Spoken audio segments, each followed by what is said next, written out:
Anybody know where our host is?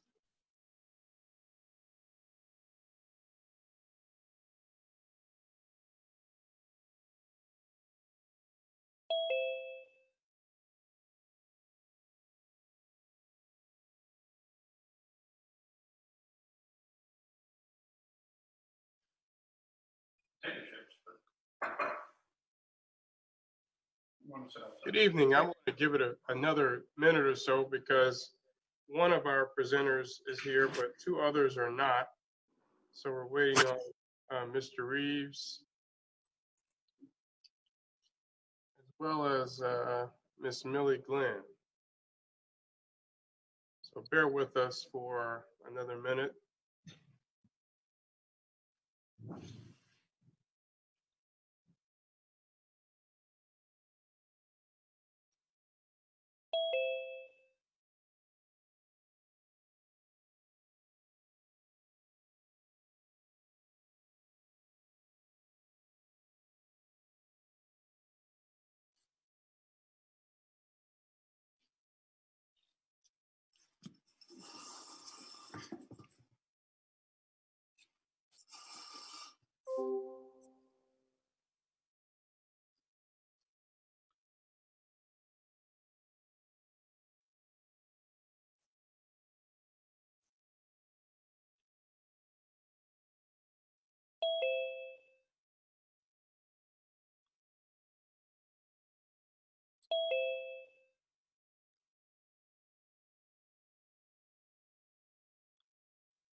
Good evening. So we're going to go ahead and begin. I know that two of our presenters are just now logging on, so I was wanting to give them a little time to log on. Further, I wanted to give some legislative updates in terms of what's been happening in the city. as it relates to the legislative branch of government, which is what the Gary Common Council is.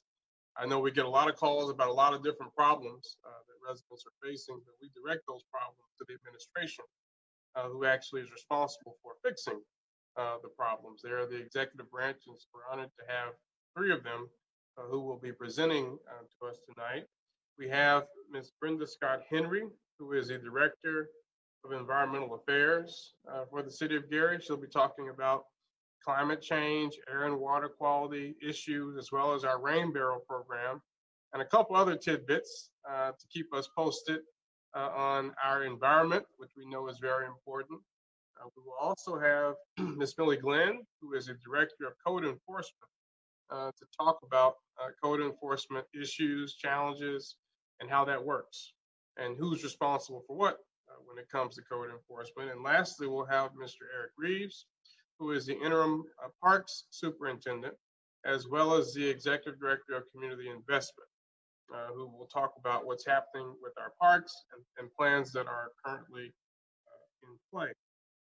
So we're excited to have all of those speakers. We're also broadcasting this live on Channel 4. So people will be able to watch it live. It will be recorded. So if they aren't here now, they'll be able to see it later, which is always good. We want to share as much useful information as possible. Let me start by saying the census is so important. Our participation rate is currently still under 50%. And so if we are not adequately counted, there are severe consequences for the city in terms of resources that will be available to us. And so we want to make sure that everyone, you can simply Google census. You can call the City Council's office at 219-881-1315. You can call the mayor's office, call the City of Gary to get information about how to do the census. It's very important that everyone participates and that you let people know, ask folks, if you're a landlord, people who are renting from you, you want to make sure that everyone who is a resident of the city completes the census. There has been, I want to highlight a few legislative initiatives that have, since we last spoke, really taken up a lot of time on the council. And one of those is the Community Benefits Agreement. I was not on the council when it was passed in December of 2019, but I support it.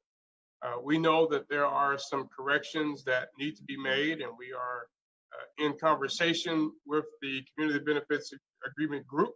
That's probably not the official name, but I know that Mr. Melvin is here, as well as Carolyn McCready, who is a vital part of that group. And so we're looking to amend it. There was a move to try to repeal it that failed at the last council meeting.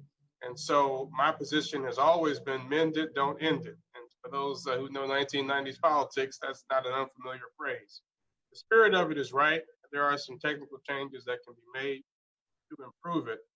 Secondly, the Broadway Lofts project, which is not in the first district, but is connected to the Emerson neighborhood, which is part of the first district, did receive a tax abatement. I voted against that, not because I don't believe tax abatements are a good thing and a good way to attract development to any place. We know development is very competitive. My concern remains the tenant that was selected for the retail portion of that development. It is a nonprofit tenant, a WIC office. And my feeling is that a retail tenant should be retail. It should be commercial. If we're going to really revive that area of downtown, we don't want to overwhelm, inundate the area with what scholars for a long time call concentrated poverty. And we know the negative implications of concentrated poverty. Already a lot of poverty programming there, but also concerns around the ability to attract market rate development in the future. We want to make sure that it is an attractive place for folks who want to build housing and other types of businesses that can benefit the city long term. That was the sole no, and hopefully in future phases, developers can attract better tenants. We are approaching budget season. So over the next couple of months, you will in council meetings hear and in finance committee meetings here, discussions around the city's budget. I'm hopeful that as much information as possible can be shared about how we fund government, from police, fire, to civil service, and so forth. We know that our resources are limited, and there's a lot of things we'd like to see happen. But one thing that I will push very hard for is ensuring that the first district, like my colleagues in the second through the sixth district, have a code enforcement officer that is exclusive to the first district, Miller, Etna, Glen Ryan, and almost half of Emerson. Right now we share a code enforcement officer, but I think all of us know that we need to have a full-time person to ensure that our district, like all others, is taken care of properly. And this is something that did not start with this administration. It is a carryover from a couple of years ago, partly because of how these things are funded in terms of dollars that are available depending on the median income in various neighborhoods. And ours tends to be a little higher because of the lakefront, but be that as it may, the city must make the investment to ensure that code enforcement is properly happening in the first district like all the other districts. So you will see a lot of that. I want to remind folks that the work of government, even though we do here lately, have been talking a lot in council meetings about the substance of ordinances and resolutions. The work of government happens in the committee meetings. So every first and third Tuesday, we have our city council meeting at 6:00 p.m. It's via Zoom for now because of the pandemic, but we are preparing our chambers. You can't see it, I'm in the chambers.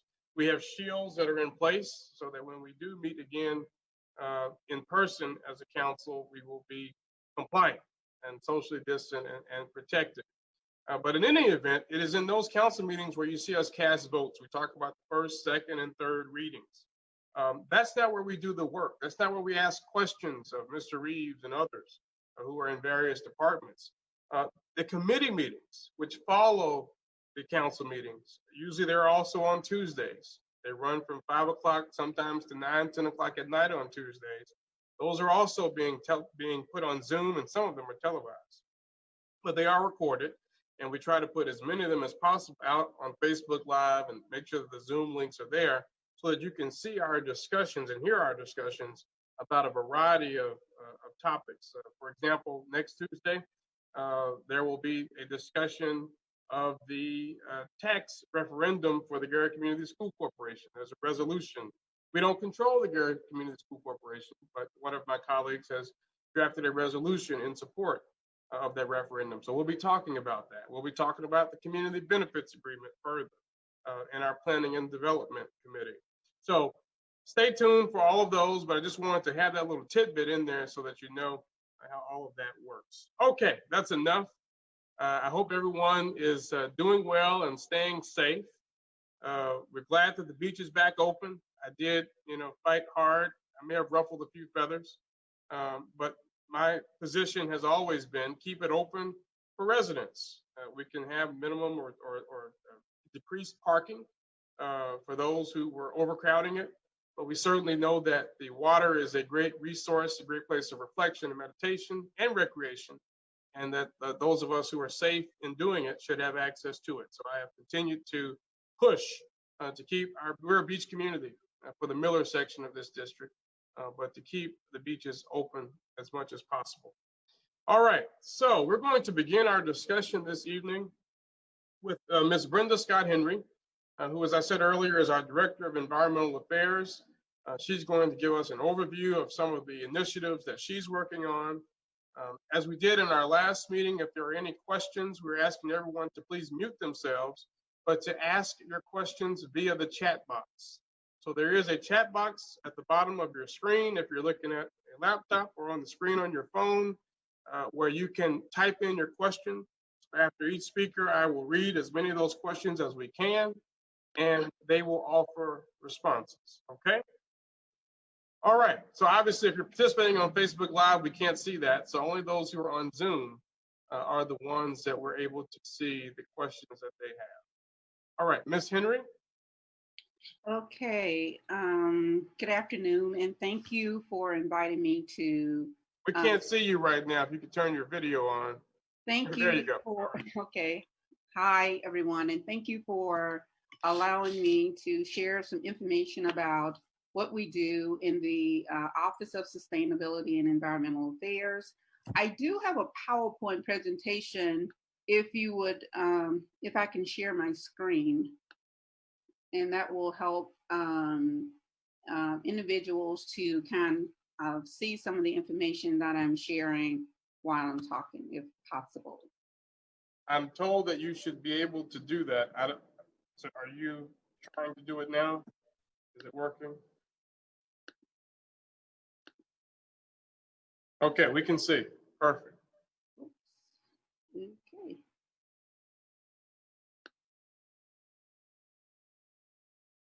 I could switch this around.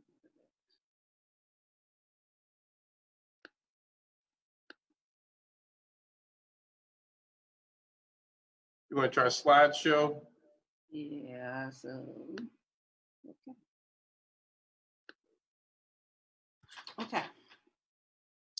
So today I will share some information with you about information that I have received about shoreline water levels conditions, air quality assessment in industrial sites, climate resolution and survey, and the need for public participation in the process as we begin to move toward our climate action planning phase, public trails like the Green Link, and upcoming special events. As you know, the city of Gary is really challenged by several factors that the ones most relevant in my department is climate impacts, combined sewer overflows, urban runoff, stormwater runoff, degradation of water bodies, toxic air pollution, divestment in neighborhoods, and dated land use policy and land use planning, and that's through our brownfields program. But we all know that challenges are definitely opportunities for those are opportunities for us to make improvement. So in the air quality area, and especially for industrial sites, we the industrial industry is actually regulated by US EPA. The city of Gary, Lake County, and Porter counties are non-attainment areas, meaning that we have poor air quality, and we're two of the counties that still have to do the vehicle emission testing in the state. The city of Gary was designated as a Making Visible Difference community back in 2017 by the US EPA, meaning that we can partner with them to address air quality issues by requesting monitoring in certain areas and working with US EPA in order to bring corrective actions in areas. So in the city of Gary, when you go to the IDEM's website, you can find information about air quality monitoring in 4 locations in the city. And I can share that information with anyone that want to receive it by contacting my department. But I do want to say that we have technical resources and partnerships and support from IDEM Partners for Clean Air, South Shore Clean Cities, our Regional Planning Commission, Environmental Management Policy Council, as well as US EPA Region 5. Climate change. So a few years ago, we worked with the Great Lakes St. Lawrence Cities Initiative to do a climate resilience demonstration project in the city of Gary, where we created this tool where we can do some quick assessments on our sensitive infrastructure in order to make capital improvement plans for being a more resilient communities for those infrastructures that we have in place, like our roads, or if we're, our stormwater infrastructure, as well as the city as a whole coming back in the event that we have a flood event. And so the city of Gary is one of those communities. Our climate stressor is primarily flooding. And recently we're having the type of weather that we are experiencing is extreme heat days. So, and I think I have a fact sheet, but I'm not so savvy and kind of switching between a PowerPoint presentation and what's on my desktop so I can share with you. So I'll just continue with my presentation.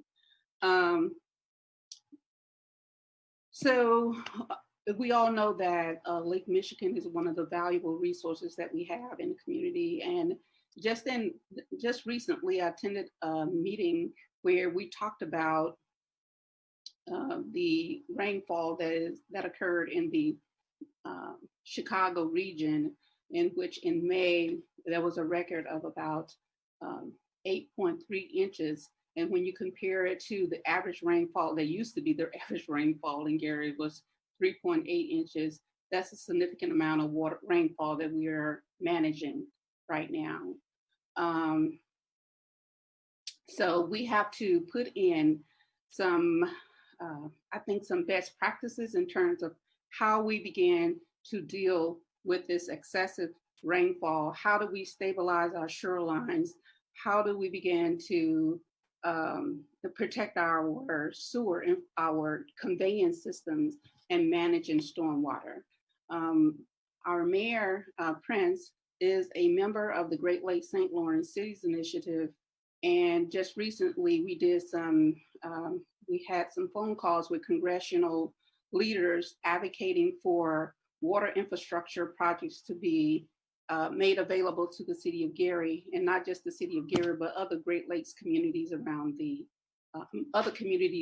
Great Lakes. So, so the project total that we come up with is about $16.9 million that we're seeking to improve our water infrastructure, shoreline stabilization, and our wastewater treatment plant.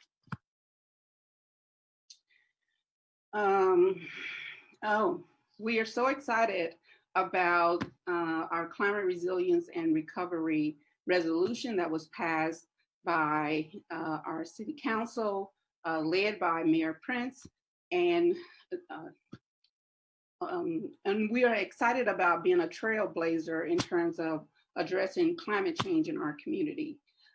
We were one of the first communities in Lake County to do so.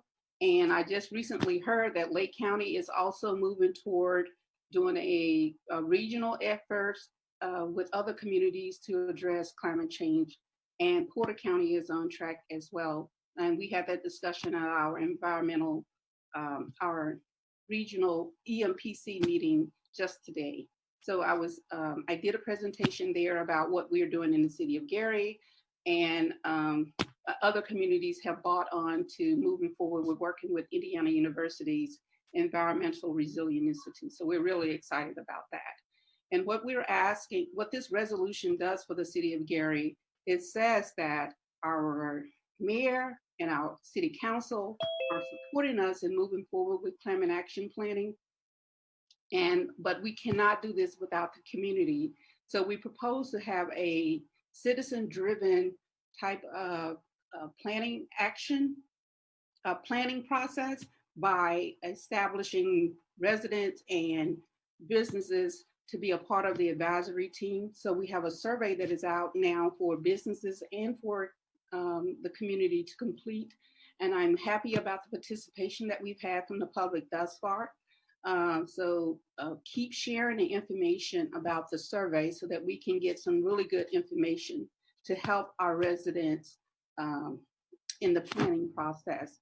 But what we would like to do ultimately is to establish some emission reduction goals that will, in a time frame, so I'm not sure if we're talking about 2040 or 2050, but the citizens will guide that decision.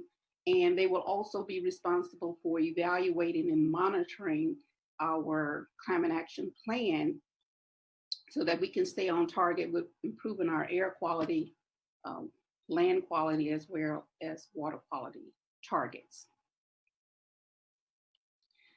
Biking and walking trails. So this is an example. This map depicts the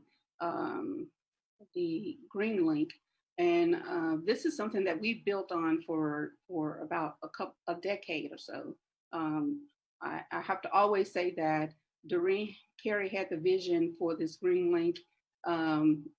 People are still astounded by the quality of work that went into it, but it's a 30-mile trail that connects the Little Calumet River to the Grand Calumet River in Lake Michigan, and it picks up some unique green spaces along the way that make it that eventually will make it a beautiful amenity within our city. We're getting there. We only have a few miles that have been completed, but we'll every year or so we're adding on to this Green Link, so eventually we'll get there.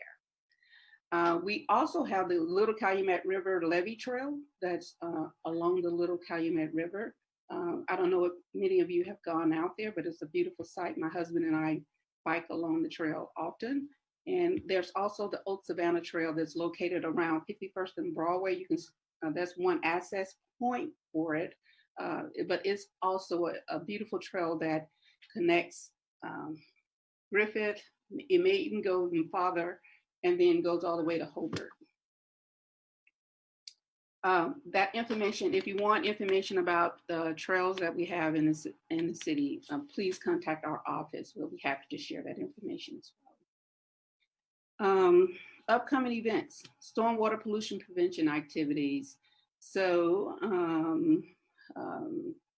by demand, because we have citizens who are still calling and requesting items that services that we've delivered in the past, we figured out a way to do a Green Awareness Day. Actually, will become a Green Awareness Week, because there are some activities, some webinars and virtual activities that we will encourage the city to participate in during the week of September 14th. But on the Green Awareness Day is scheduled for Saturday, September 19th from 10 to 2 p.m. at the Hudson Campbell parking lot. We encourage the public to use face masks and social distancing, and we'll have the site set up so that it facilitates that requirement. We partnered with our recycling department and other organizations like NERC and Lake County Eats. So there will be a farmer's market there, as well as a gas can exchange, so that we can share information. I mean, we can do those activities that have been requested of us. During that event on Saturday, we will also have the rain barrel sale. So we're taking orders now. Contact our office at 882-3000. The rain barrel kit consists of a 55-gallon barrel made out of food grade plastic. It includes a wooden stool, a stand for the rain barrel to stand on, and a connector kit. The cost for the rain barrel the whole kit is $55 and is available to Gary residents only. The gas can exchange is available to the public, so it's not restricted to Gary residents, because it's a program that's funded by NERC. And our Lake County Eats, which is the Legacy Foundation, hosts a series of farmers markets on a regular basis. We've secured a spot for that day, and we'll have some food vendors there selling fresh vegetables and products. Septic Smart Week is coming up. So in the city of Gary, we have, my last count, we had about 900 or so residents who are still on septic systems. So during this Septic Smart Week, we are asking residents to do their annual maintenance on their septic systems. And we have information in our office about that, and we will also post a lot of information on social media.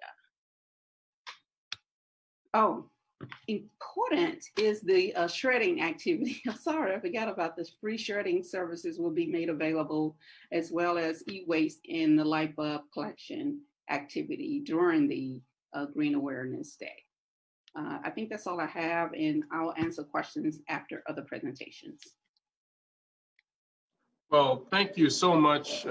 You were super prepared, and I really appreciate that. That's a lot of valuable information. I encourage everyone to participate in the Green Awareness Day. I plan to be out there on September 19th from 10 to 2. We know we have a lot of septic tanks in the first district, especially in the Miller area.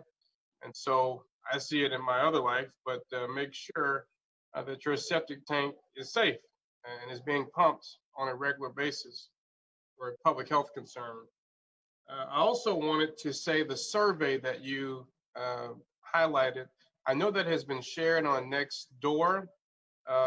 If you could send that link to us too, and we'll put that on the Gary Common Council page to ensure that as many people as possible do the survey. Okay. We know that that is very important. And I'm also excited about the rain barrels. So I plan to purchase one of those and try to do my part in helping to responsibly reuse and repurpose the water that falls naturally. So are there, I don't see any other questions for Ms. Henry, but if there are those questions you have as we move on, then we will entertain those questions toward the end. I'm not sure if Miss Glenn, is Millie Glenn on the line? I thought I heard her. Yes. Can you hear me?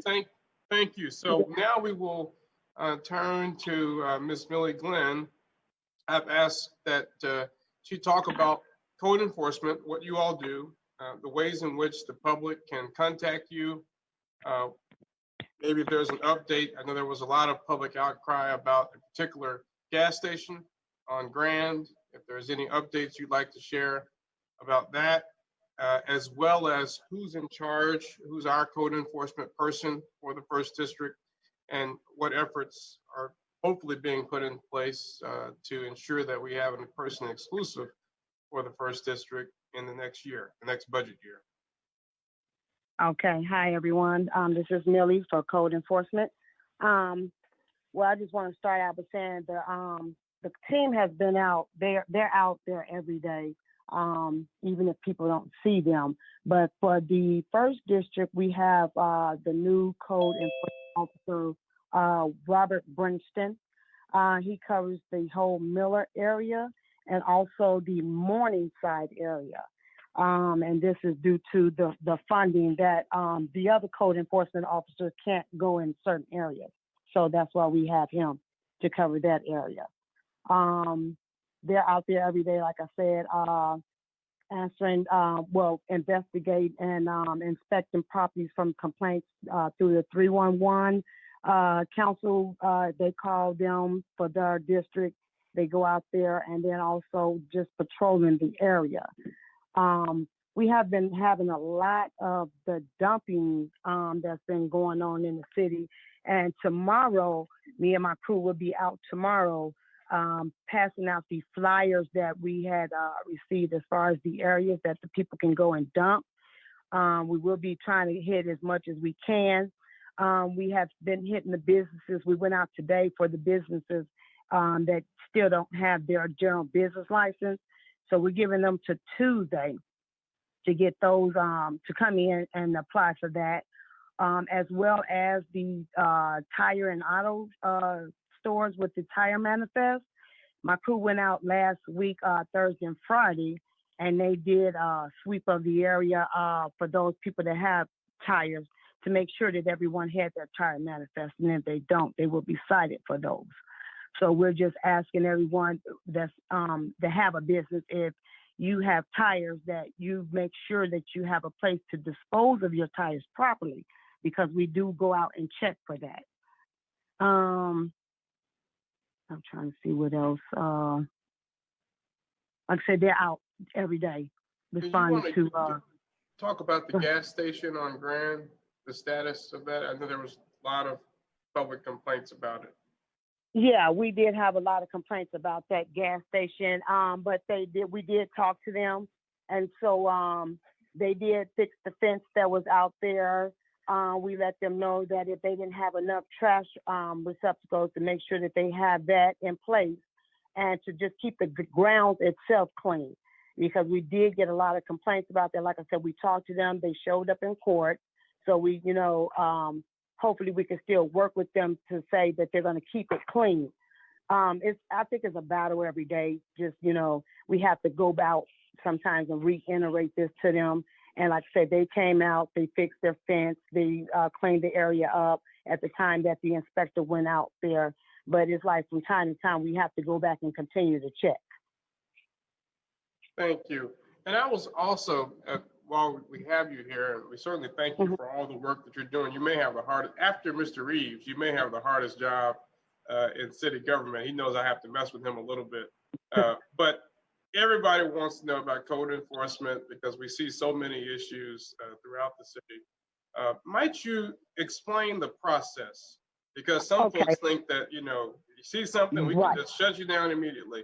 But there is a legal process. Could you take us through that? And I'm glad you asked me about that.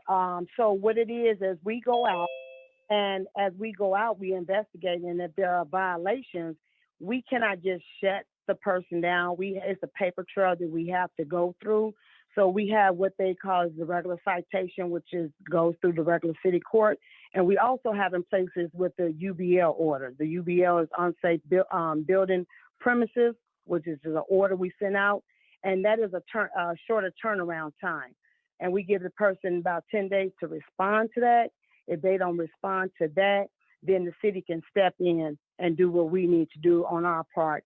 They go as far as putting, legal notices out and everything. And then, like I say, if the property is not taken care of in a certain amount of time, they're trying to get it where they can attach it to the taxes of the property, or if they're trying to do something else. With the citation, going to court, the person, if they don't respond to those court proceedings, they can either get a bench warrant or if they can be sent to collections. And I have seen the collections process work. A young lady did not respond to us when we sent out a citation. She went to go try to purchase a property somewhere in Hammond, and that came up on her record. When it came up on her record, they told her she had to take care of it, so she contacted us, found out, she said she did not receive the notice. So this is a good way of, getting things out to people that say that they don't receive because they don't update their mailing address. So it went through the collections process, and then she was able to come to court. She paid she cleaned it up first of all, and then she paid the recheck. We have a recheck fee that no matter if they clean it up or not, that is still attached to it. And I think that process is a good process that we have. We just need more people to respond to it because, like I said, if they're not responding to the regular citation or the UBLs, then it'll be attached to the property. So whoever gets the property, it still has to be taken care of. And then also, let me just reiterate this too. Because of the coronavirus, the COVID infection that's going around right now, we are limited in court right now. We used to have at least 200 to 300 cases on a court call, new cases on the court call per month.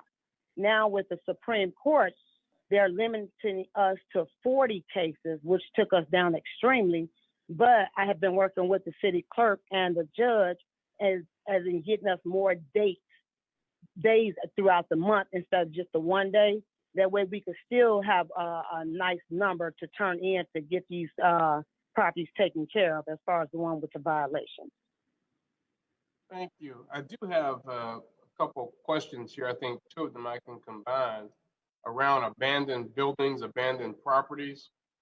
So one person says, I have filed a complaint about an abandoned property on my street. I'm familiar with this street. The owner has listed it for sale at a high price. What can be done to get them to tear down the property? So this property, the roof is caved in, animals are coming in and out of it. It's been this way for some time. What does one do? I guess could the unsafe building law be used for that? And if so, what would the process be? You probably explain some. Exactly. Exactly. So if we cited the property and nothing's happened, then we go through the unsafe building law order. We send that out. Like I said, we give them a certain amount of time to respond to us. If not, then I turn it over to the to Rodney or to the attorneys and let them know that we have not gotten a response to that. Then it's where we have to work with the general services or what other departments that we have that would go in, board up demolition, and for them to try to take care of the property and then generate a bill and then attach it to the property. Gotcha. And so sometimes the challenge is that the city has to front the cost, right? So if obviously if the homeowner, the property owner is not willing to respond to the order to tear it down, and the city is on the hook to pay for it and then to seek to get reimbursed. Is that correct? That's correct. That is very correct. So sometimes that's part of our challenge. I think it's just important for the Yeah. public to know that, you know, obviously there's a lot of abandoned buildings, properties, homes, structures everywhere. And so Right. the city has to make a call about which ones they're going to get rid of. And we have to front the dollars to do that. And, you know, that can be a challenge. But I am Yes, familiar that with the particular property. Okay. Yeah, and like I say, board up demolition, which of course is Cedric Kirkendall, you know, they have so many houses that's on a list and they have to go by the more the ones that need to be torn down more serious or quicker, that's serious or dilapidated, as you want to say, that's dangerous. They have to go by the ones that's more important first. So it's a list. It's a long list that they go by. So it's just us working and getting those ones torn down that, you know, nobody is taking responsibility for as well. So. Thank you. We have a couple more questions. I knew code enforcement would be a hot topic. Next question is, what are the priorities of the code enforcement team? Does it go beyond trash removal? You talking about as far as code removing trash? Oh, no, so let me rephrase. What are the priorities of the Okay. code enforcement team? And she's saying, does it go beyond trash removal? Well, we code enforcement itself does not remove trash. We Right. cite the owners and get them in court and get them to try to clean up their own properties. And like I said, attaching a fine to their property if they don't do that. Right, and it will be the general services department if they don't do it after so many days. Correct. And the city has the resources and time to do it. And the Correct. general services department would come and do it, and then they would be billed for it. A lien could be placed on their property, a whole host of things, right, to cover that cost. Exactly. Yes, that is correct. All right. But we just have to do a paper trail. We just have to make sure we're doing everything on our part and then, you know, making sure all the paperwork is lined up and then going to that extreme. Yes. So I guess probably the spirit of the question too is that, you know, there's obviously a huge number of code enforcement violations across the city. Are there any particular ones that are priorities, or is it just a matter of looking at the list that comes in of complaints and trying to kind of wade your way through the list? Is there a particular area of code enforcement that's being prioritized? Not at this time. You know, at the beginning of the year, you know, we help out with the businesses as far as getting their licenses. But as the year go on, we just go by the complaints. You know, if the council call us and give us an address to go to, we go to that one, try to get it in court, or the constituents call as far as through the 311 complaint. We also go through that, and as well as them patrolling through the area. Okay. But there's not one particular area that we just, you know, working on that. We're trying to cover it all and get everything in, because, you know, everybody's complaint is important. So we're not, you know, just shunning some areas and then going to others. It's just it's a lot, and we're trying to get them all in at the same time.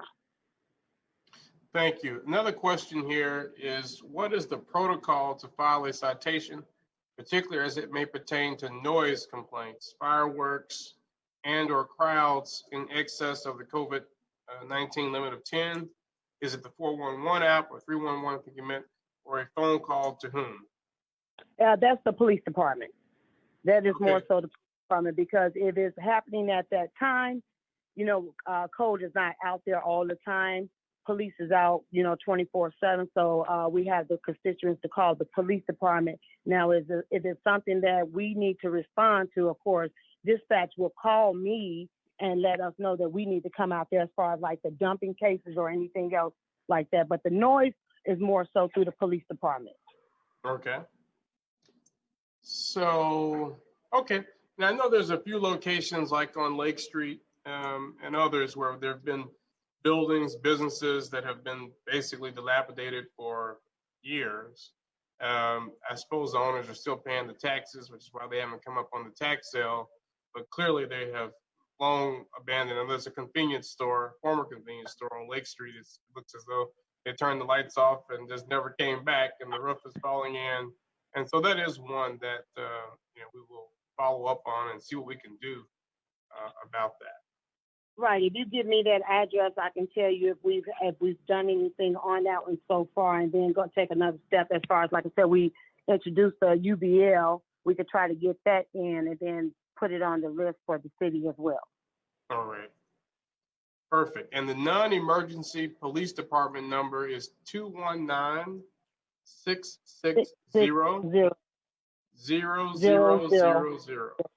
Correct. So correct. that's important because we don't want everyone calling 911. For some issues, we know we only have so many officers out on the street. And so for non-emergency issues, again, it's 219-660-0000.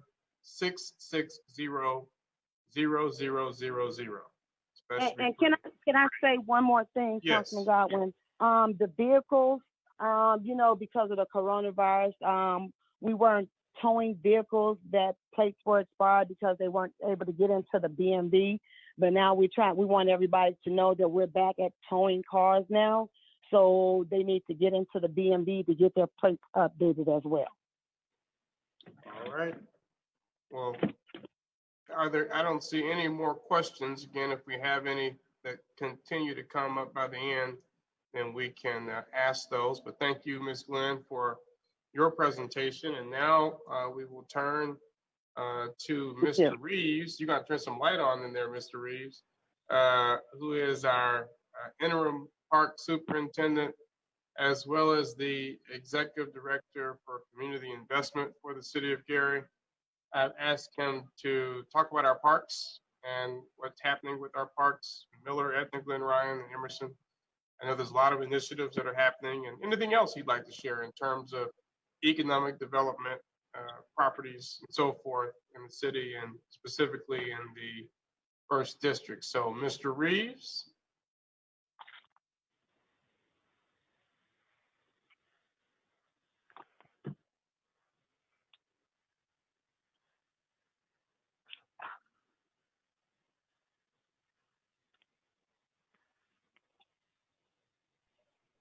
Okay, I had to go turn some light on. All right, thank you. Okay, there you go. So good afternoon, everybody, or good evening, everyone. I'll start with parks. As you know, I've been interim park superintendent since April 1st, when Clotilde went on to take another job at Starbucks. There's quite a bit of parks, a lot of parks in Gary, and with a lot of pavilions.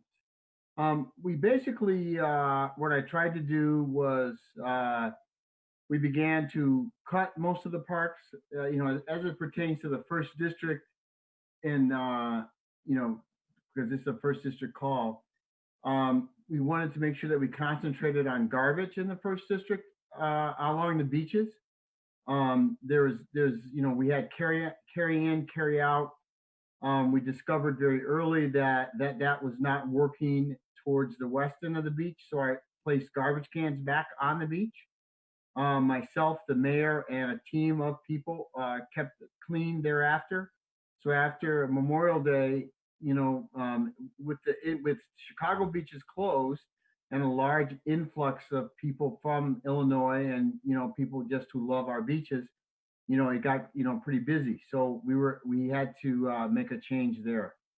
We also, from Lake Street, we cleaned up areas that were overblown with sand. I think this is one of the first years that we've kept the boat ramp open. and usable almost every day that weather permitted it. It was the first time you could see the concrete ridges on on the ramp. We had our own operator. I leased a special machine to do that. We took some golf carts from Gleason and moved them out to Marquette to make sure that garbage was something we could get around, clean up the garbage around the park, because it's a pretty big park. I also purchased a ATV with a garbage kind of cart on it that could be ridden up and down the street, or I'm sorry, the beach. We got a bulldozer that was probably it's worth about $100,000. We put about $10,000 in it. We've been using it. At the beginning of my tenure, they said that somebody offered us $10,000 for the bulldozer, saying they would take it off our hands. And once I got it appraised and found out how much it was, I said, I guess you would, because they would realize a substantial profit. So what we tried to do is to keep the park clean, the beaches clean. We just sent in the beach cleaner that really cleans the sand of cigarette butts. It actually runs. They got it running. We also thought that was scrap, but you'll see that on the beach late this year or early next year, because that'll be in operation. We're really trying to focus on keeping the equipment in working order and operable. We did have one drowning this year. It wasn't the lifeguard's fault. It was a family out there. He just went. He didn't know how to swim. He went under the water. But overall, the lifeguards did a great job. I'm very happy with the team this year. We saw a substantial increase in revenue collected at the beach today, the parking lot.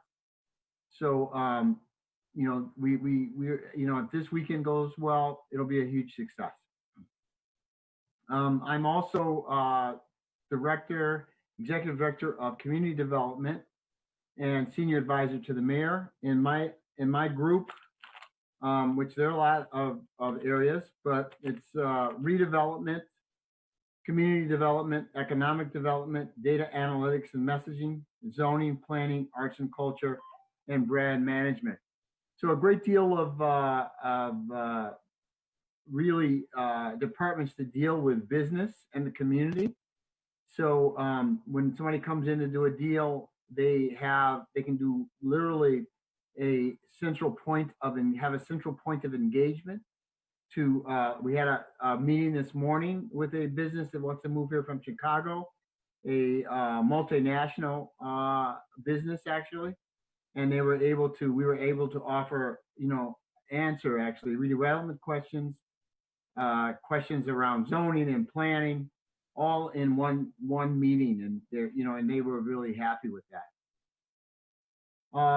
Economic development in the first 3 months or 2 months, I think I had about 50 meetings of people wanting to come to do business in Gary. You'll see a lot of that stuff, those meetings, the results of those meetings coming to fruition in the next 30 days.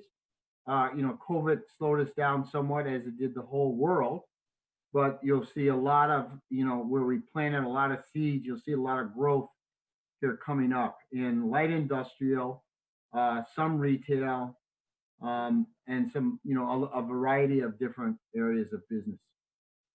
So, we feel very optimistic in the city about going forward and tackling things, in the last 2 quarters, quarter and a half of 2020, and be able to, go forward to 2021 as we're planning now for 2021. So that's somewhat of an overview. If people have specific questions, I'll be happy to entertain them.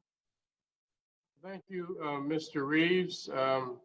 We have a couple questions here. One is, what is going on with the hiring for the Clean Slate program? Are we working to give Clean Slate district days and/or weeks for cleaning and cutting? So the Clean Slate program, I believe we placed 2 people. One with, that was with Clean Slate is now with Public Works. And then we placed one who started with Clean Slate that is with an outside business. And then are we working to give Clean Slate district days and or weeks for cleaning and cutting? I'm not sure. We do have a schedule for the Go team that Clean Slate is a part of. So there is a schedule. If you go, I believe it is at Gary.gov, and you can look at the schedule and see where we are. I think we're pretty much on schedule with the Go team. That is what the team of people who are going to each district is called. It's the Reimagine Gary Go team right here, right now. Thank you. There's also a question that was posted earlier on Nextdoor under the meeting. It was any discussion on golf carts and where they should and shouldn't be parked during this meeting? If something isn't done, the vegetation along the path is going to start dying. I know we kind of dealt with this issue last month. I'm sure there's still some folks who are still violating and parking illegally, but do you want to share anything about the golf carts? So what we're going to do is we will designate an area for golf carts to park in each one of the north-south streets. So we didn't do that this year, but we will try to get it done and get it cut out. We'll cut out areas in the coming season. Perfect. We also have a question here. What is the plan for community involvement in the strategic plan that redevelopment is working on?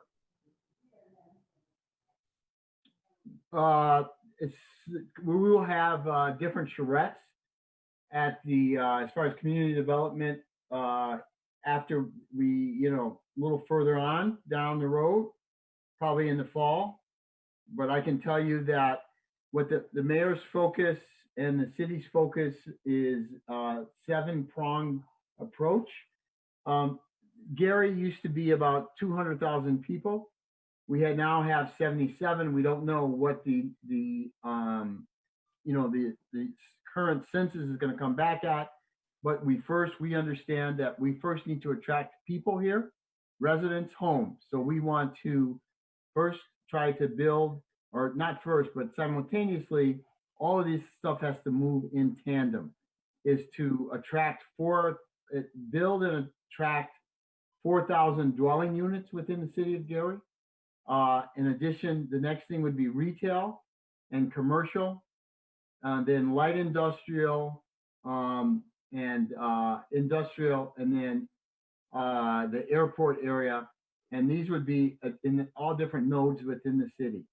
But those are the overall focuses, was we have to get people to come back here, which then will then green light retail to come here. Thank you.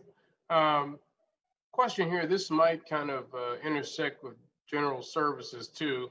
It's how can citizens assist with the maintenance in some of our green spaces, namely Wirt, the stretch along Miller Avenue in Atchison, overgrown grass, and on Lake Street, the grassy area on each side from the underpass to First Avenue.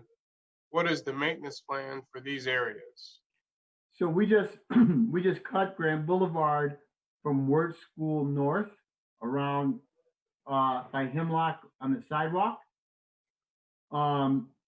But so if you want to participate, just call General Services and tell them, hey, I'd like to participate. There's a lot of vegetation. We are going to try to get a better job on it next year. This year, I'm going to tell you, we were left with equipment down. We went to go use it, and it was just a mess. So, not providing any excuses. If you want to help, contact General Services, and we'll let you help. We'll assign you something, as we did this year. But we're trying to hit some of these areas that are overgrown. Absolutely. There's no shortage of those. No. Did you want, one of the things that we're going to do, and we got to get it on the schedule, is to kind of walk around some of the key areas where we know there are challenges throughout the district. and having all of the proper personnel there, Mr. Reeves and someone from code enforcement and even the police department to kind of analyze some of these issues to see what kind of things we can do strategically to begin to solve them and sort of hear directly from residents on them. I have another question here. As it pertains to our major developments, how are we managing the work product from the collective contractors for quality, timing, and business impact on existing businesses on Lake Street?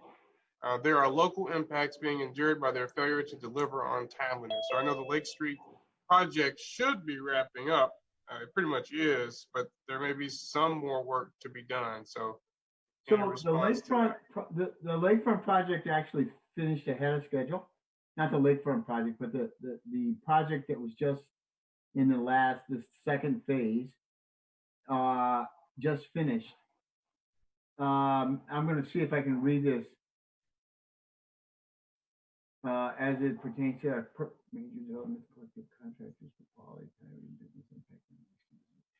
So, you know, anytime you have a remodel of a business district, you're going to have an impact.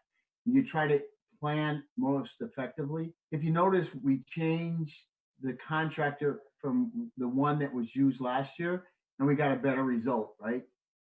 It finished ahead of schedule. Excuse me. And, you know, you're always going to be impacted, but if you look at Lake Street today, it certainly looked better than it did when we started the project.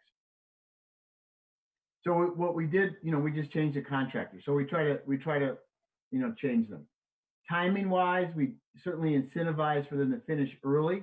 So they, you know, they did do that. And when they fail to deliver on time, they are penalized, as was last year. The contractor was penalized and he didn't get a renewal this year. So that's what we do. We follow up. Sounds good. One other question here. What is the timeline for the remaining work on Lake Street from the Douglas Center to Lake Street Beach? So that's like phase 3. That'll be some sidewalks, and I don't believe it starts till next March, and will go through I believe June. There's so I don't have it, you know, I could get it and then post it on Nextdoor. There's a lot of projects going. Dan's on the line, and maybe he can answer that. Yeah, I'm sorry, guys. I was on mute and didn't realize I was. Go ahead, So- Dan. But you may be right on time. Dan, Dan, did you hear the question? I did. It was about the phase, the next phase from Douglas Center to the lake. Correct. So the next phase from Douglas to the lake was, we were supposed to have that. We had the design complete. You know, we've had several public meetings about, you know, the layout, how it was going to look. Really, the basis of the design from where we've terminated at Third Avenue is a continuation of the cycle track, which will continue to be on the west side of the street. We've also coordinated even with the Lake County, who's responsible for the bridge over the lagoons. They are rehabilitating that bridge, and they're going to accommodate not only maintaining the historic preservation of that bridge, it's an historic arch bridge, but putting a cantilevered cycle track off the west side of the bridge so that it can be a continuum all the way to the Lake Street Beach. But that aside, we are working with the RDA. The RDA is the primary stakeholder financially for the project. Because of COVID, the RDA has really pumped the brakes on a lot of their funding because, as a lot of people may know, the RDA, their funding comes from casino revenue. When the casinos closed during COVID, the revenue shut down, right? So they haven't issued our formal authorization for the funding for phase 2. I do believe it's going to happen. It just didn't happen this year. So we're looking at working over the course of the winter with the RDA to make sure the financial aspects are in place, and that will be a project that will start next spring. Perfect. Well, thank you, Dan. I don't see any more questions. Okay, wait a minute. I spoke too soon. The landscaping on Lake Street is beautiful. Will the city maintain and weed it and mulch it annually? Any update on the missing planters? We What- will weed it and maintain it annually. That's a contract we have currently with Hubinger Landscaping. We'd love to have a local landscaper. If anyone knows somebody locally that is willing and eager to maintain that to the level that you see the performance of the landscaping on Lake Street, we'd love to hear from it. But right now it's Hubinger Landscaping that's doing that work. But the planters, I think they're talking about the smaller little potted planters. Right now, there's not funding for that. It's always something you can add in. It's also something we're working closely with Eric Reeves on to place not only garbage receptacles that are in a fixed place rather than the Republic, toters that you see out there now, but also bike racks in strategic locations. So we're going to be adding those as well.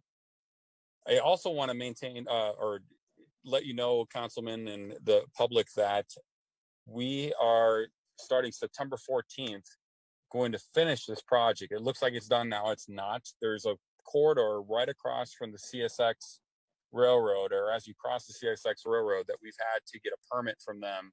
They finally have issued that permit. You have to use their resources to provide what they call flaggers to make sure that workers that are working within their right-of-way are working in a safe environment, and that when trains come through, they come through at a slow speed so that everyone's safe. We have that scheduled now for September 14th. So September 14th, you're going to see a detour around Lake Street that will go down down 6th Place, right at the Chase Street Bank, over to Howard across to Miller, in order to get to the Lake Street downtown corridor. And that will be a 3-week detour. We're going to provide more information in maps of what that detour looks like, but it's going to be for that final piece of work around the CSX Railroad. In addition to that, I don't know if people are familiar with what a speed table is. So a speed table is something that it's not a speed bump. It's not, you drive across it and it's an aggressive bump. It's a ramp that's about 6 feet long, goes up about a foot, and then it's 6 feet flat on the top, and then 6 feet back down, ramping down. And what it does is, for all makes of vehicles, limits speed to no greater than 25 miles an hour. And we're placing 3 of those at locations between each block on Lake Street. The one thing we've noticed is that, just as we envision, because we've really created traffic calming features along Lake Street, there still are, 1 out of every 20 vehicles that comes through that thinks it's still a 60-mile-an-hour speed limit.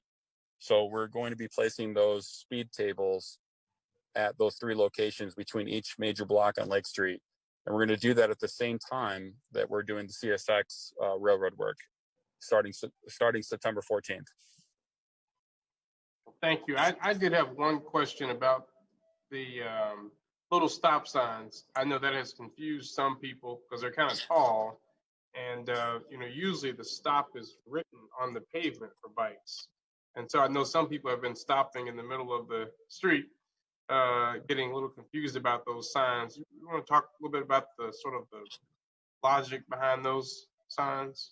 That They were is following the complete streets model. I don't know if there was part of that. That is a complete streets model. It's new. I know it's new for a lot of people. It has caused a lot of confusion.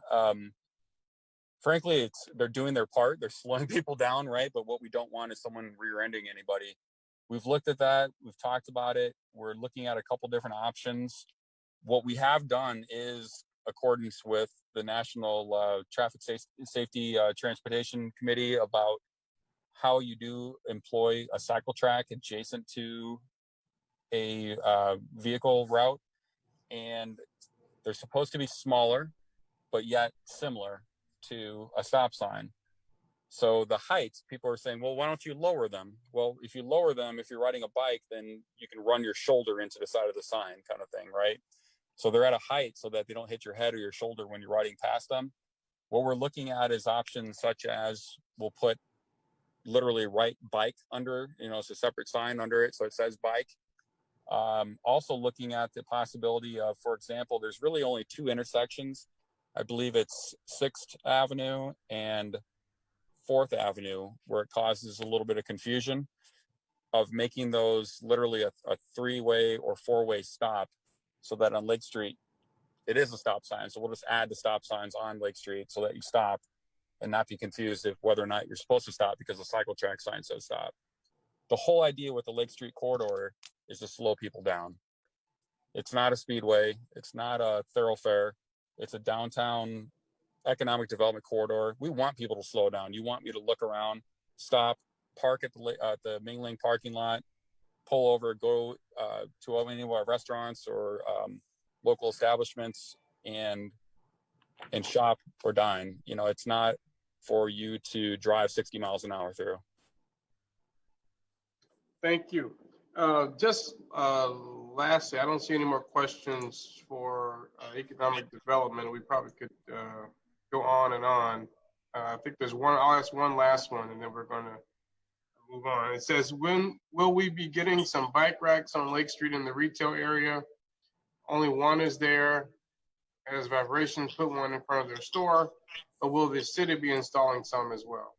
So, We will Dan, be. Dan just said that we will be doing bike racks with branded bike racks with garbage cans. Okay. So we'll have branded bike racks and garbage cans that will be out there. Next spring, What are you saying?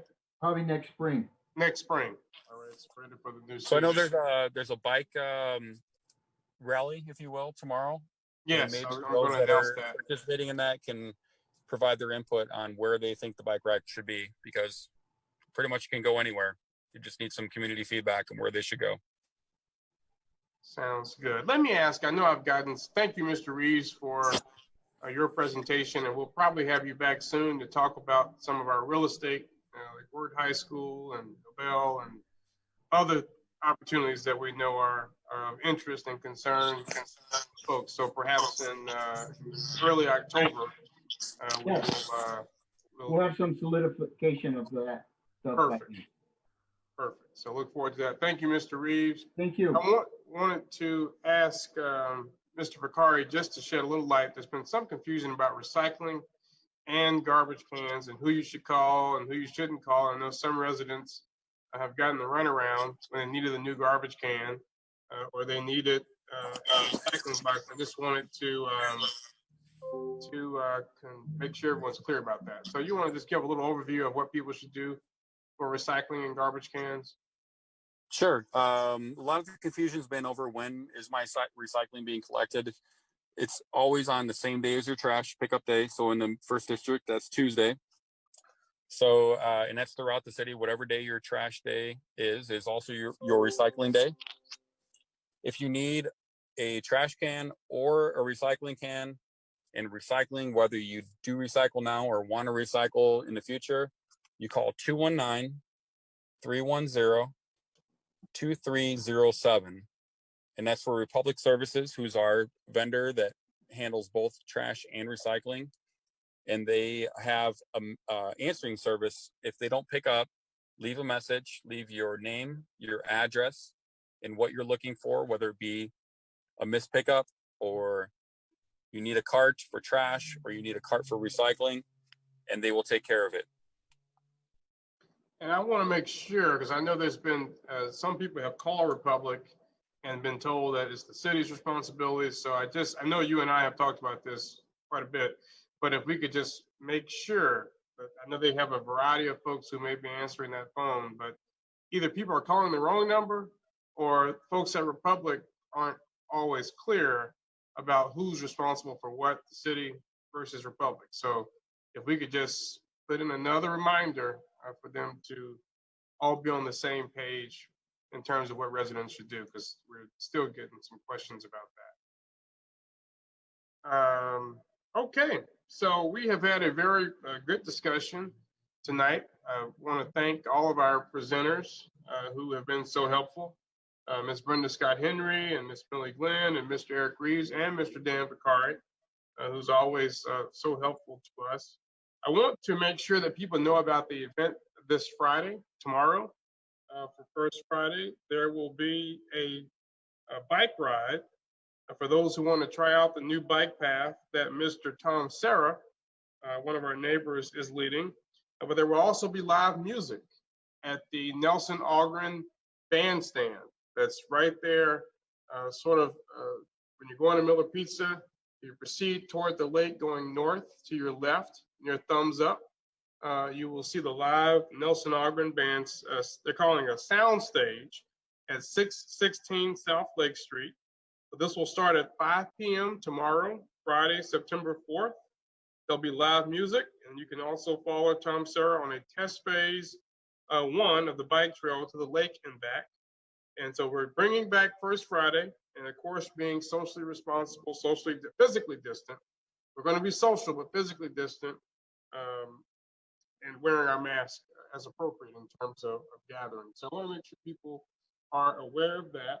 Also, tomorrow morning, we started this initiative on the council 5 months ago. We appear on WLTH 1370 every first Friday from 9:30 to 10:30 a.m. We present on things that are happening within the city, things that are happening on the council in terms of legislation that is moving forward.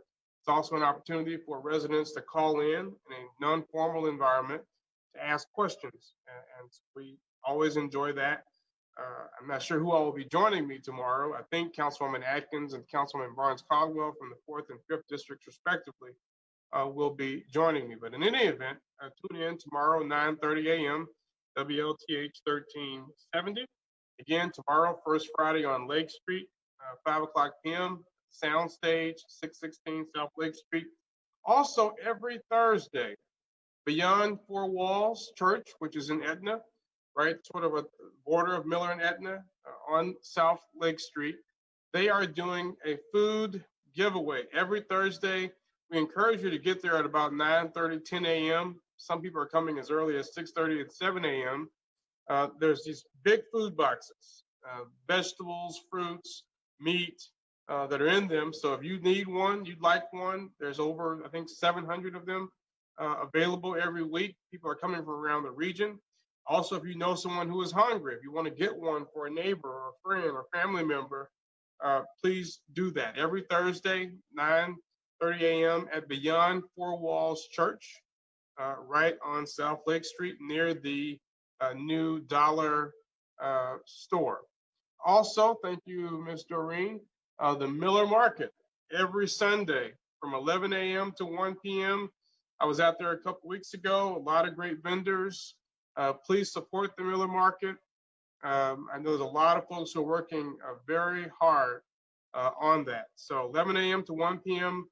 right near the old Miller School at the intersection of sort of Lake Street and 7th Avenue is where that is. So please make sure you support the Miller Farmers Market every Sunday from 11 a.m.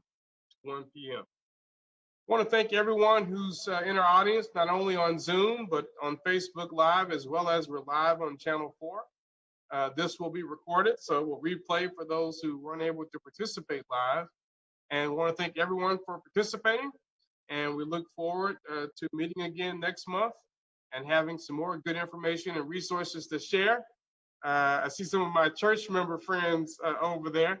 Good to see you all from St. Barnabas.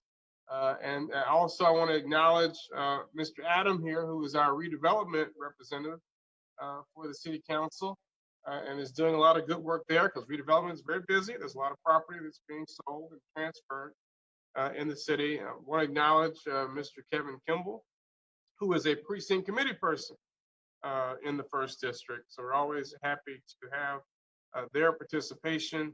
I'm going to stop calling names before I get in trouble. But thank you all so much. Have a wonderful evening. Look forward to seeing you again soon. Thank you.